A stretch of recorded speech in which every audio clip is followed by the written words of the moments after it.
السلام عليكم ومرحبا بكم. ان شاء الله كامل تكونوا بصحتكم وبخير وعلى خير يا ربي. اليوم جبت لكم لا غوسيت تاع المقروط، يعني وصفه تقليديه بجميع اسرار نجاحه. ان شاء الله تجربوه وتنجحوا فيه وتدعوا لي غير بالخير.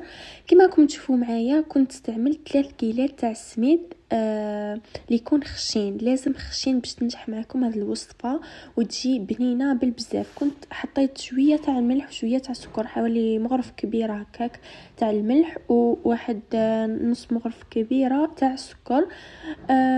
كما شفتوا زدت حطيت معاه كيله تاع السمن اللي هي المدينه، وزدت لهم حوالي فنجال تاع زيت.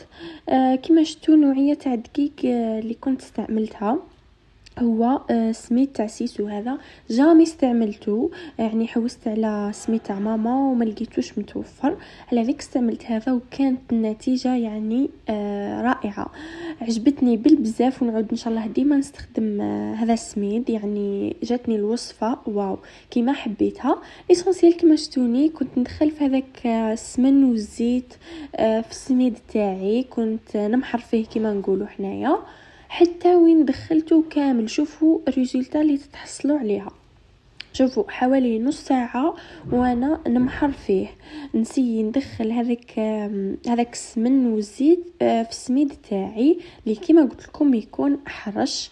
واحد نص ساعة حتى وين تحصلت على النتيجة هذه. شتوني كيف كنت تهزوا شوية في يدكم وديروا هكا تحصلوا على كرة، هنا تعرفوا بلي سي بون راكم راح تحبسوا ما تدخلوا هذيك السمن مع الدقيق تاعكم. ومن بعدها واش كنت ضفت له حوالي 2 مغارف ولا 3 كبار تاع لافارين. علاه نديرها باسكو شوفوا السميد تاعكم خشين والاخر وسمن بزاف كما تعرفوا قادر يجينا يتفتت بالبزاف. حين نزيدوا له شويه تاع لافارين، هذه استيس باش ما يجيناش يتفتت بالبزاف، يعني باه يحكم روحه شويه. هنا راح نزيد ندخل كامل هذيك لافارين فيه. كاينه ملاحظه برك، انا الكميه اللي درتها يعني كانت عندنا مناسبه اللي هي ماما راحت للعمره، درت كميه كبيره. نتوما كاين ديروا بالكيله اللي بغيتوها ويبقى نفس الكيل. 3 كيلات تاع سميد مع كيله تاع سمن شويه. حين نتوما تنقصوا ديروا نص فنجان تاع زيت وتنقصوا ثاني الملح والسكر وكيف كيف كلش راح تنقصوا فيه. مام لافارين ديروا غير مغرفه صغيره. ومن بعد نجي هنايا راح ندير كيله كامله تاع الماء. شوفوا جيوها بالعقل، يعني كما تعرفوا كل سميد كيفاه يشرب، ماشي كامل كيف يعني كل واحد كيفاه.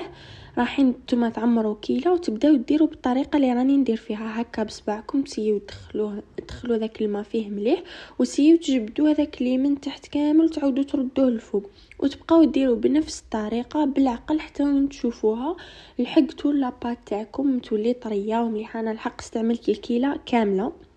وكان حين نرجعوا للغرس تاعنا، انا هنا درت 2 كيلو كان فضل لي منهم شويه.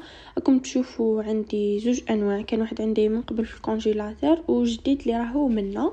انا راح ندير له شويه تاع القرفه وشويه تاع الطيب، وكنت حطيت له كميه تاع جلجلانيه اللي كنت حمصتها وحطيتها فيه. يعني الجلجلانيه حتزيد بنه للغرس تاعكم. راح نسيو ندخلو كامل هذو لي زانغريديون مع بعضهم ونديرو بيان سور ما الزهر اللي يعاوننا باش نعجنو الغرس تاعنا. يعني كميه ماشي بزاف حتى وين يتطلق كامل، مي لازم يولي طري. بقاو زيدوا بشويه وعجنوه مليح بيديكم. كل ما راح تعجنوا كل ما الغرس تاعكم حيولي طري ويساعدكم بعدا في الخدمه. وثاني باه يجي بنين لازم تضيفوا له كما قلت لكم شويه قرفه شويه طيب وبيان سور الجيجلان. كما شفتوني هنا درت الزيت بيان سور باش يعاونني باه نشكل الغرس تاعي، بس كما شفتوا راهو يلصق بزاف في اليدين. هنايا راح نشكلوا هذا الاشكال باه يساعدكم بعدا كي تخدموه مع لاباط. ديروه كيما هكا ومن بعد تجيو هنايا بجيه. بعد ما كنت انا حطيت لاباط ارتاحت شربت الماء بيان ورحت خدمت الغرس تاعي، نرجع لاباط نلقاها سوا كما شفتوا تحلوا لاباط هكا من الوسط وتحطوا الغرس تاعكم. شوفوا ما ديروش بزاف الغرس وما ديروش شويه، كي ديروا شويه حيجي المقروط تاعنا صامت، وكي ديروا بزاف راح يخرج لكم وجسم تحطوه في السنيوه تاعكم راح يتحرق ويمدقوا مش بنين كامل. ليسونسيال كما شفتوني هنا غطيت كامل هذاك الغرس، نخليو حتى جهه تبان، لازم يبقى من الداخل. وتوجور تلوضوا بيدكم كما راكم شايفين، راني نلوض بيدي باه يمشي الغرس من الداخل وتمشي لاباط، يعني ماشي تحل لاباط وحده وتبقى جهه فيها وجهه لا. ليسونسيال ساعفوا غير بشويه. انا نسيي نعطيكم كامل لي زاستوس باه نسهل عليكم.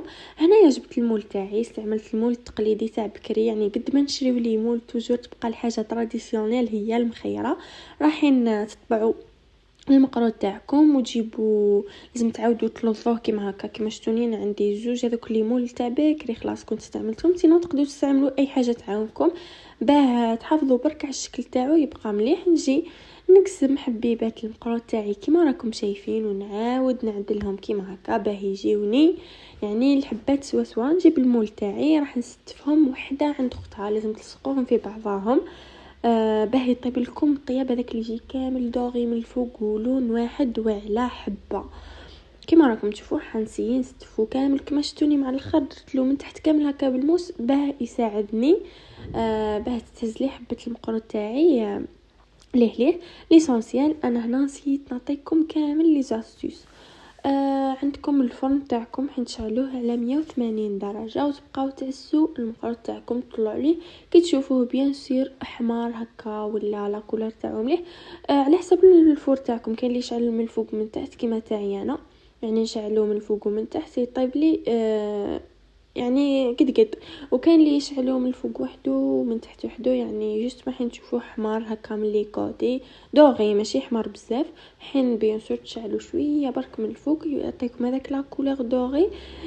حين ديريكتومون تطفيو عليه ومن بعد راح تشهروه وتاكلوه يعني ويجيكم بنين يذوب في الفم. انا نسيت يعني راحوا لي مقاطع ماشي نسيت، كي كنت قصيت لكم كيفاش جا سيت هذو لي فوتو خطفتهم لكم هكا باه برك تشوفوا ريزولتا بلي جاتني ما شاء الله. دركا ما عليا غير نقول لكم تبقاو على خير ونتلاقاو ان شاء الله في فيديو قادم. وراح نخلي لكم توجور رابط حسابي تاع الانستغرام في صندوق الوصف، والمقادير توجور نخليهم لكم في صندوق الوصف.